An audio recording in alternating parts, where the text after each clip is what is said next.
मेरी टीचर ने मुझे एक कढ़ाई की सुई दी। मुझे कभी उम्मीद नहीं थी कि यह छोटी सी सुई मुझे लगभग मार डालेगी। पता चला कि यह उल्कापिंड के लोहे से बनी थी और इसका वजन हैरान करने वाला 800 पाउंड था। उन्होंने कहा कि मैं हर दिन कढ़ाई की प्रैक्टिस करने के लिए इस सुई का इस्तेमाल करूं। सिर्फ ऐसा करके ही मैं कुंग फू मास्टर बन सकता था और नेशनल मार्शल आर्ट्स चैंपियनशिप जीत सकता था।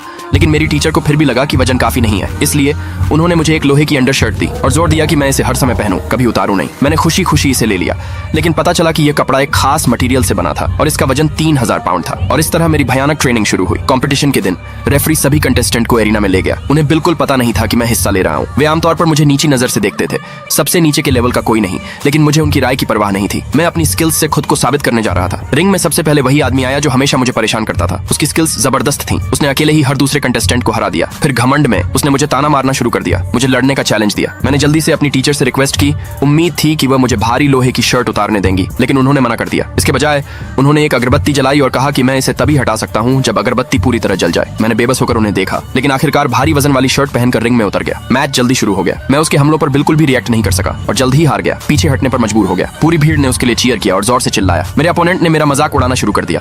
मुझसे कहा कि मैं अपनी किस्मत को मान लूं एक मामूली इंसान के तौर पर। मैं हार मानने को तैयार नहीं था। मैंने उस पर एक और हमला किया, लेकिन इससे वह और गुस्सा हो गया। उसने न सिर्फ मेरे हमले को रोका, बल्कि मेरा हाथ भी तोड़ दिया। एक ही मूव से म्यूजिक उसने मुझे घुटनों के बल गिरा दिया। मैंने अपने टीचर की तरफ विनती भरी नजरों से देखा। उम्मीद थी कि मैं लोहे की शर्ट उतार दूंगा, और उसी पल घटना की आखिरी राख गिर गई। मेरे टीचर ने मेरी रिक्वेस्ट मान ली। इस बार मैं खड़ा हुआ, खुश हुआ, और वह 3000 पाउंड की लोहे की शर्ट उतार दी। मेरा विरोधी, जिसे अभी भी खतरे का अंदाजा नहीं था, मेरा मजाक उड़ाता रहा। मैंने उसे नजरअंदाज किया और अपनी आंखें बंद कर लीं। ये देखकर वह गुस्से से भर गया, और उसी पल मुझे आखिरकार समझ आया कि मेरे टीचर ने मुझे लोहे की शर्ट क्यों पहनाई थी। इसलिए मैंने एक खतरनाक टेक्निक इस्तेमाल की जो मुझे अभी अभी समझ आई थी। मेरा विरोधी समय पर रिएक्ट नहीं कर सका।